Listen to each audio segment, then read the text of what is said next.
So before the panel discussion, we will quickly summarize the updated data on maintenance PARP inhibitor in ovarian cancer. These are the two most important trials where olaparib has been used as a maintenance therapy in advanced stage epithelial ovarian cancer, stage 3 and stage 4. Solo 1 used the strategy of olaparib alone as a maintenance therapy, whereas in POLA 1, the olaparib maintenance was combined with bevacizumab. So in Solo 1, stage 3, stage 4 advanced epithelial ovarian cancer patient who had germline or somatic BRCA mutation with good performance status were randomized in 2:1 ratio to olaparib 300 milligram BD given for 2 years versus placebo. And this is the 5-year progression-free survival data where we can see there is significant improvement with the use of PARP inhibitor maintenance therapy. And this is the updated data after 7 years of follow-up where we can see there is improvement in overall survival with the use of PARP inhibitor. However, that improvement is clinically significant, but it has not met the statistical endpoint, because to meet the statistical endpoint, the p-value required was less than 0.001. These are the common side effects which we do encounter and see in our clinical practice. Nausea, vomiting, anemia, diarrhea, arthralgia, these are the most common side effects. And there is no further change in the pattern of side effect that is being seen with the updated follow-up of Solo 1 trial. Moving ahead to the POLA 1 trial, where olaparib was combined with bevacizumab versus placebo and bevacizumab. So this is the data on patients who were non-BRCA mutated, and we can see there is significant improvement in progression-free survival. The benefit was seen across the subgroup, whether patient had stage 3 or stage 4 disease versus they underwent upfront cytoreductive surgery versus interval debulking surgery, or whether they had complete response or partial response to chemotherapy. This is a pre-specified subgroup analysis, and it was in HRD positive patient, and it was seen that patient who received olaparib and bevacizumab maintenance, they have significant improvement in progression-free survival.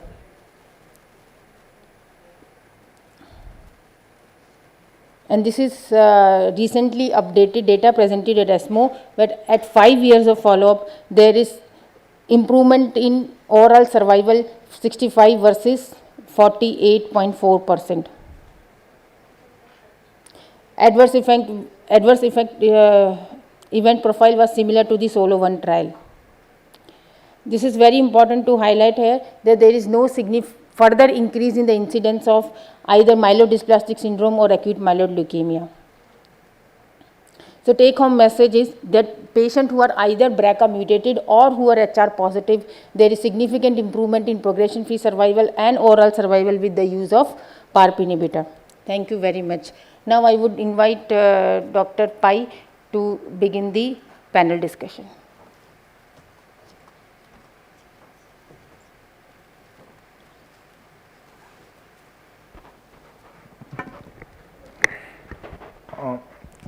Thank you to the organizers, and thank you to AstraZeneca for the opportunity. I would quickly begin the panel since we are running short of time.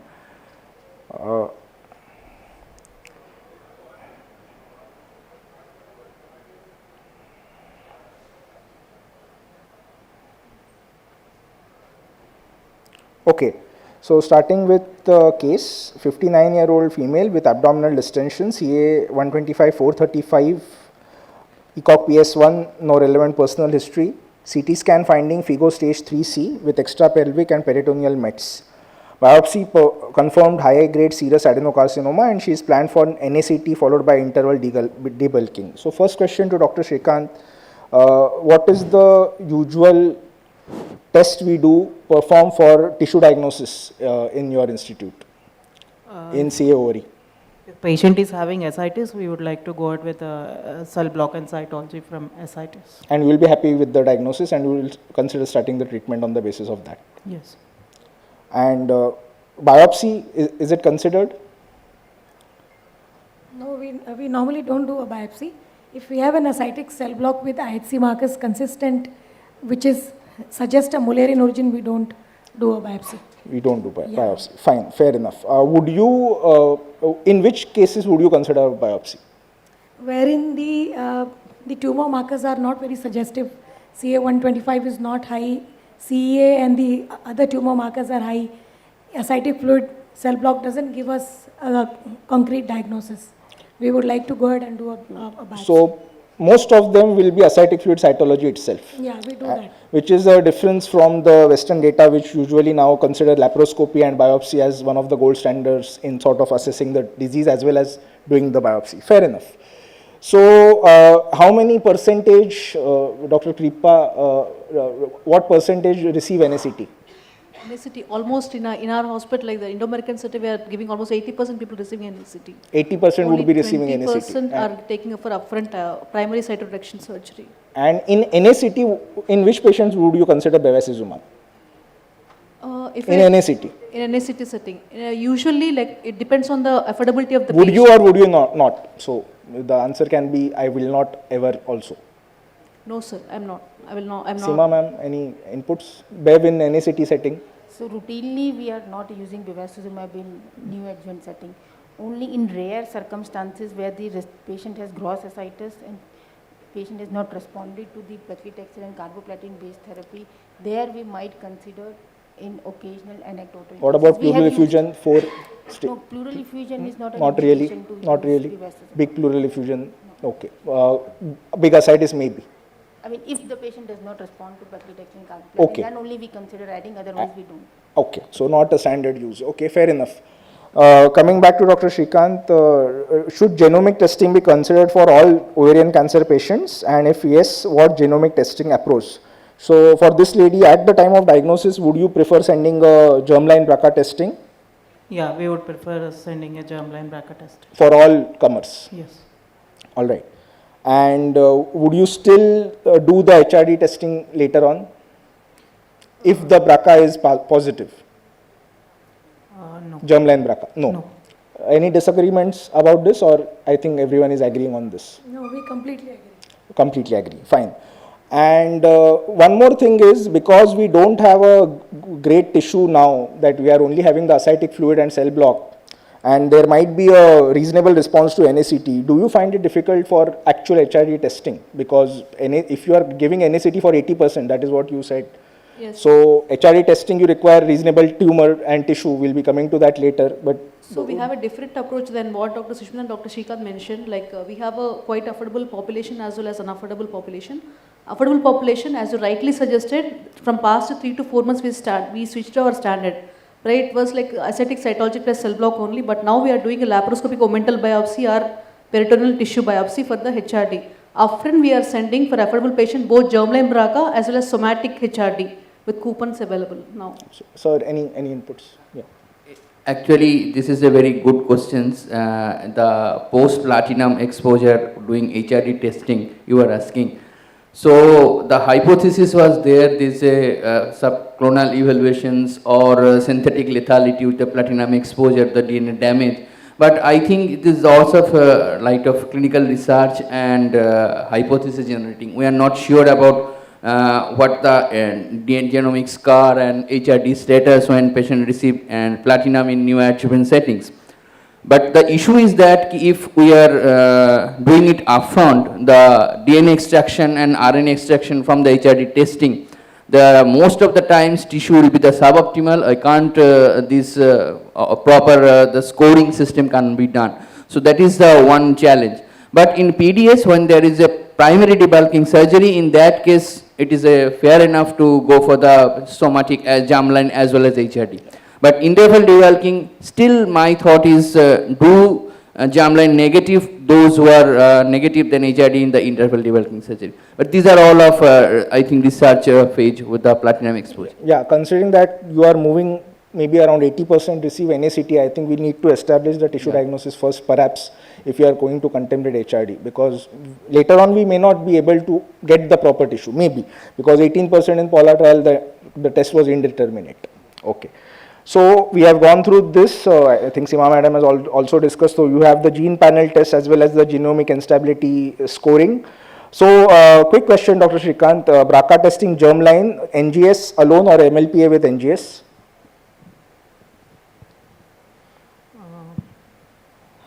NGS alone would be okay. Dr. Shushmita? NGS alone is okay. No, this is not on the slide, so I'm just asking Yeah. because germline is something which everyone accepted at the time of diagnosis you would do in this patient. So what would you prefer, NGS alone or germline with NGS with MLPA? Germline with NGS. It will be with MLPA because if there are large deletion that will be missed Yeah. on the NGS. So whenever we get a, Ma'am, institute NGS with MLPA, everyone? yeah, I think so we, yes, we Tata have is. MLPA. Okay, fine. MLPA, fine, thank you. So, yeah, you tend to miss a few patients if you don't use MLPA, and in private the cost is around 15,000 extra for MLPA. I think we can get it done. So, yeah, around 50% of patients actually have HRD if you assess it by the proper test. If only the blood germline is done, around 15% might have BRCA mutations. And the genomic instability score is a relevant marker, and you do have benefit with PARP inhibitors, as this was one of the ESMO guideline recommendations. So which genomic test should be considered to detect HRD? Point number one. And one more question is, with the Athena mono data, all comers supposedly having benefit, would you actually consider testing HRD or no? Because we have thought of now the difficulty in testing HRD with the NACT approach in our setting, where most of them will get ascitic fluid cytology, etc. Dr. Kripa, any comments? Athena mono, like all the studies, like all comers which got included, even niraparib as well, Athena mono, though the benefit is like BISR analysis was like 6 months and all, but the benefit, like I see, it's just 3 to 6 months. Definitely for prognostication to offer such a cost treatment, I'll definitely do the HR testing in the baseline.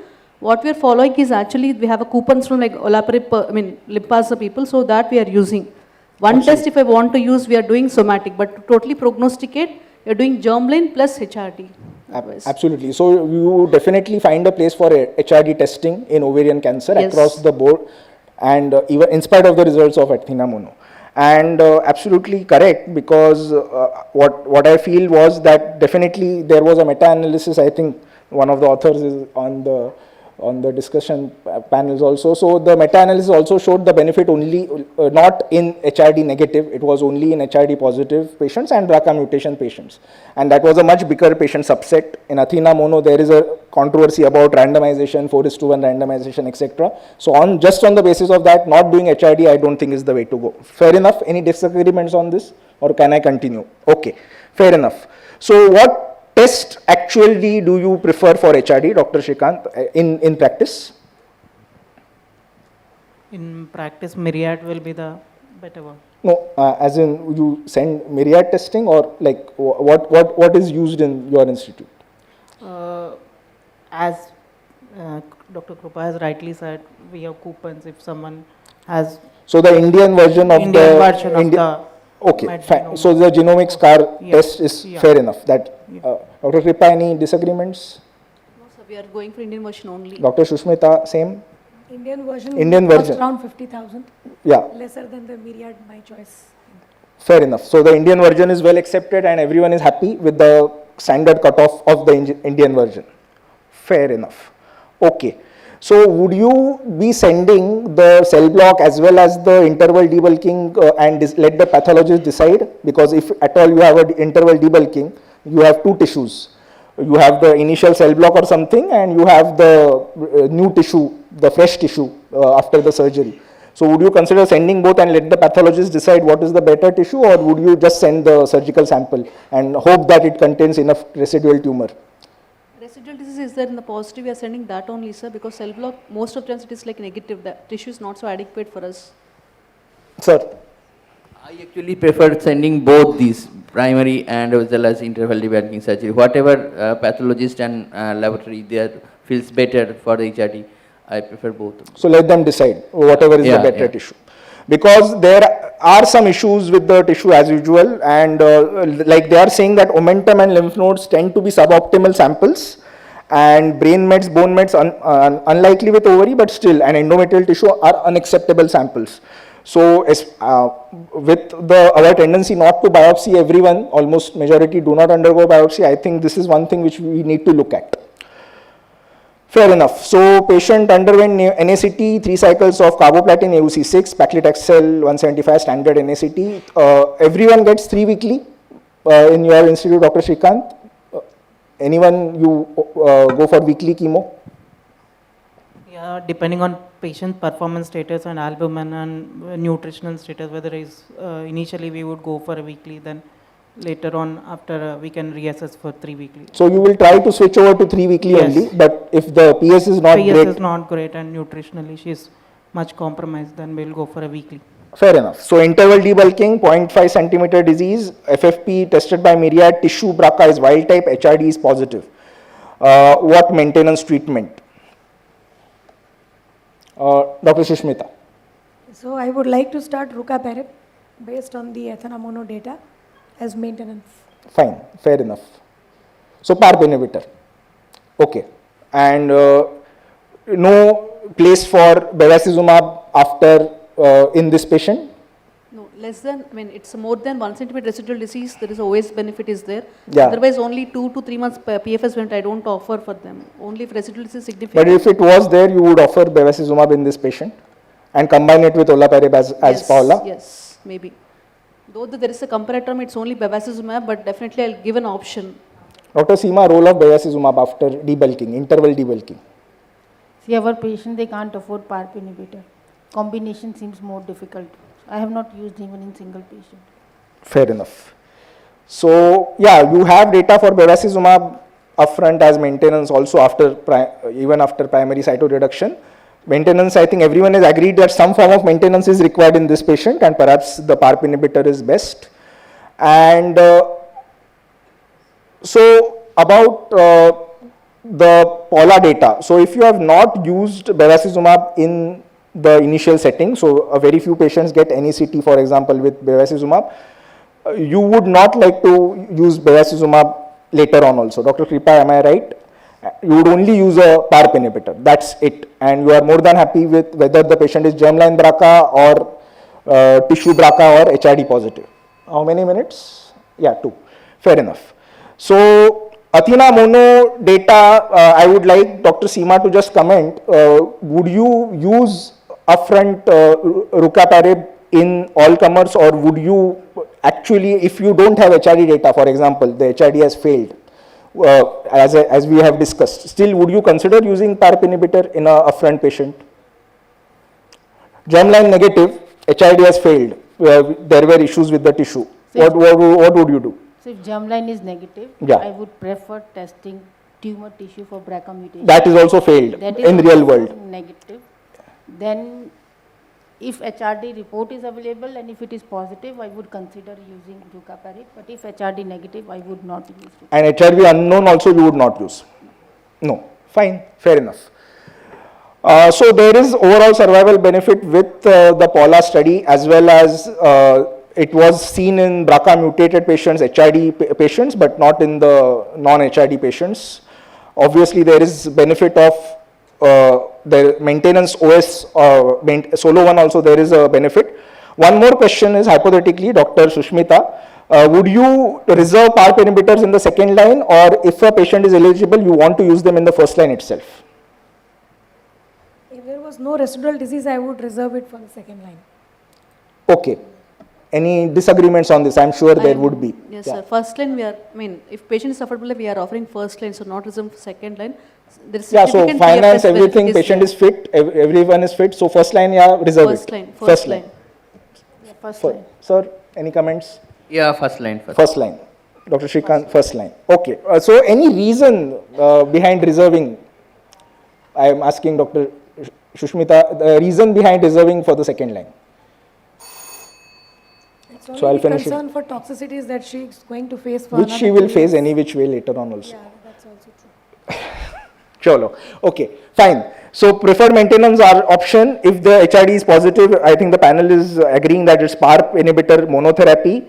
And quick question for the panel in general. Acute side effects, Dr. Seema, what did you face? And long-term side effects, are you concerned about MDS, etc.? Yes. Acute side effects, anemia, thrombocytopenia, fatigue, diarrhea. These are most common which we see in clinical practice. And I'm definitely worried about MDS and AML. We have seen few patients who have developed MDS or AML on PARP inhibitor. PARP inhibitors.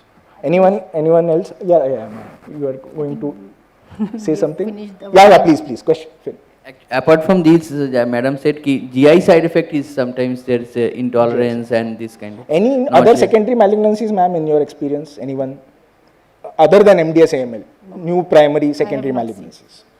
Fine. I think we'll end it here. Thank you. Thank you so much. Thank you, everyone, for attending. Yeah, we can take questions. Yeah. Olaparib is actually excreted via renal also. So what do we do if there is renal parameters abnormality? Until what level can we give it, if at all? So basically, you have the GFR cutoff. I think, if I'm not mistaken, it's less than 30. We don't give, but beyond that, I think probably we can use it, a dose modified thing. Many of, in private practice, frankly speaking, we can't use a lesser dose level also while starting. We are not using the standard dose level. Most of our patients will be requiring dose reductions, and I don't know that how many will actually complete 2 years. Dr. Seema, any inputs on this renal functions, olaparib, and what dose level do you start? Dr. Jaya. Had one patient who had, this was in the recurrent setting where she had renal failure, so we needed to use a modified dose. I think there are dose modifications. Yeah, I don't the remember standard. I used the nomogram, I don't remember Yeah. the cutoffs offhand. But definitely less than 50, there is a dose modification and they go up to 400 milligrams, I mean for olaparib. And I think there are dose modifications for rucaparib as well. So dose modification in renal failure. Of course, I haven't used it in absolutely, less than 10. Less than so 30 So and most, yeah, and this patient actually had a benefit with the PARP inhibitor even after, because she was like ECOG 2, 3 post multiple lines, but still platinum sensitive, but platinum hypersensitive. Now the funny part is that that very indication is today out of like third line single agent olaparib has presently now has been FDA withdrawn. withdrawal. Yeah. So what was the initial indication is today have been withdrawal, saying that maybe use of it upfront is better. But whatever we have used are a couple of patients, I mean off protocol is in these relapsed recurrent before these data came out. So that is there. So I think. And the starting dose will be the standard recommended one, or do you dose modify at the beginning? No, dose modify at the beginning if they have renal failure. But otherwise, I try to use, I mean, I've not used it in the adjuvant, but I've used it in the recurrent setting. And what I've realized is for one patient, I mean, not very many, whom we had to dose reduce, there was, because of toxicity like fatigue. Now, that is something we underestimate. These patients that have so much fatigue, I can't hold a jug of water. So there, there was a loss of response once we reduced the dose. So I think if other no toxicity, we'll try to consider full dose. Yeah. Fair enough. Thank you. Any other comments, questions? What are the patterns of failure that we are seeing post maintenance treatment? Any information on that? Where are they failing? No, so if some of these patients who, I mean, Dr. Sudeep had this SOLI-1 trial where patients were receiving olaparib as maintenance as a part of trial. So some of these patients who relapsed after that, I don't know, these are very few numbers and very difficult to make a comment, but their response to platinum has not been that great, So, in the PARP maintenance era, the definitions of these platinum sensitive might change, because once they relapse after a PARP, platinum resistance is PARP resistance. But PARP resistant, is it platinum resistant? We don't know, and we'll probably learn. So. Yeah, so I have frankly no experience about relapse after PARP because the follow-up is so long, maybe. Fine, thank you. Any other questions? Thank you. Thank you. Thanks to my panelists also. We'll wind up.